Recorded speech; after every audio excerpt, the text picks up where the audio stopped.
আমি সবার মাঝে কয়েকটা কথা বলতে চাই। আমার ভিডিওটা সবাই একটু দেখবেন, বেশি বেশি শেয়ার করবেন। কারণ আজকে আমি হয়তো একটা জায়গায় দোকান পার করে নিয়ে আসছি। নিয়ে আসার পর থেকে আমি অনেক কষ্টের জীবনটা যাপন করতেছি, যেগুলো কষ্ট বলার মতো কোনো আমার ভাষা নেই। তারপরেও আমি অনেকটা কষ্ট করতেছি। তবে কারো থেকে আমি কোনো টাকা পয়সা চাই না। আমি চাই শুধু সবার একটু ভালোবাসা, সবার একটু দোয়া। যেই দোয়াতে আমি যেন এই প্ল্যাটফর্মে এগিয়ে যেতে পারি। কারণ জীবনটা আমি অনেক কষ্টে যাপন করতেছি। এমনও সময় যায় যে আমি নিজে না খেয়েও থাকি। এইরকম সময়টা আমার যায়। আমার ইমরানের জীবনটা এরকম ছিল না। তবে আজকে আমার ইমরানের জীবনটা অনেক কষ্টে চলতেছে। তো এইজন্য সবাই আমাকে একটু এগিয়ে যাওয়ার সুযোগ করে দিন। যেন আমি এগিয়ে যেয়ে এই প্ল্যাটফর্মে থেকে একটু আপনাদের মাঝে বাঁচতে চাই। কারণ জীবনটা অনেক আমার কষ্ট। যে কষ্ট কাউকে বলা যায় না, যে কষ্ট কাউকে দেখানো যায় না, এইরকম আমার জীবনটা কষ্টে চলতেছে। এই জন্য সবার কাছে অনুরোধ হবে, আমার ভিডিওটা একটু বেশি বেশি শেয়ার করবেন, যেন জীবনে এইরকম কষ্ট আর কারো না আসে। আমার যে কষ্টটা আসছে, এই কষ্টটা যেন জীবনে কারো আর না আসে।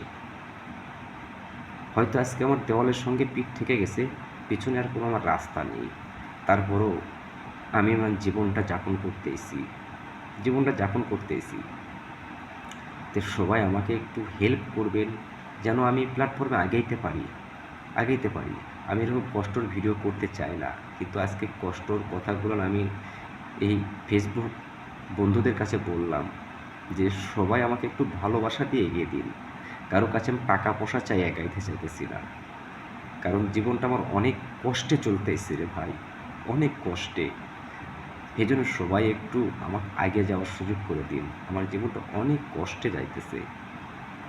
কারণ দোকানের সময় আমার কাজ থাকে, সময়ে কাজ থাকে না।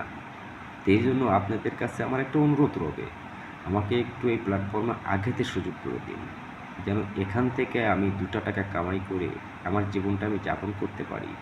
হয়তো আমার ব্যবসা আজকে রানিং হয় নাই, এই কারণে আল্লাহ তাআলা হয়তো আমাকে পরীক্ষাও করতে পারে যে, হে বান্দা, তুই কষ্ট কর, দেখি তুই ধৈর্যটা সইতে পারিস কি না।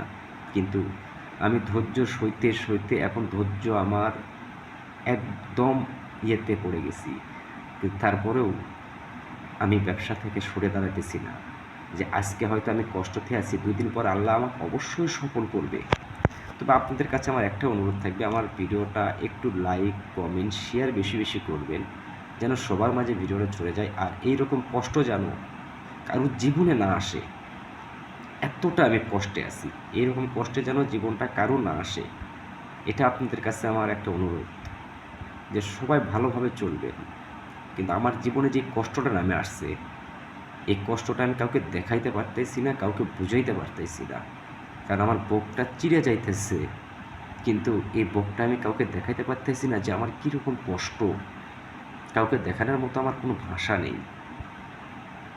তবে আপনাদের মাঝে আমি একটু ছোটোখাটো ভিডিও করি, হয়তো দেখা যাইতেছে আপনাদের যাদের সামনে ভিডিওটা যাবে, তারা একটু এই ভিডিওটি বেশি বেশি শেয়ার করবেন, যেন কষ্ট জীবনের মানুষের না আসে।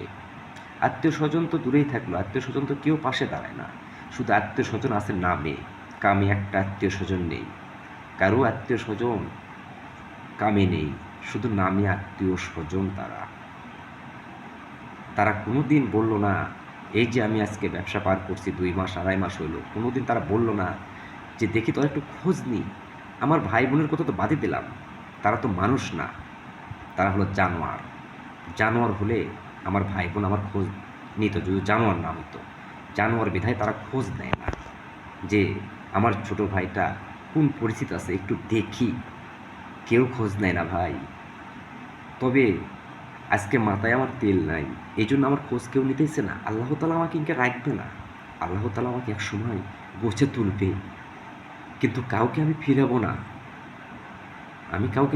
আল্লাহ তালা যেদিন আমাকে গোছে তুলবে, আমি কাউকে ফিরাবো না ভাই। আমি সবাইকে আমার যতটুকু সামর্থ্য হয় আমি তাদের দিয়ে যাব, কিন্তু কাউকে কোনো দিন ফিরাবো না। আজকে হয়তো আমি কষ্ট করতেছি, কিন্তু তাদের কোনো দিন আমি ফিরাবো না ভাই। সবাই ভালো থাকবেন, একটু শেয়ার কমেন্ট বেশি বেশি করবেন। আসসালামু আলাইকুম।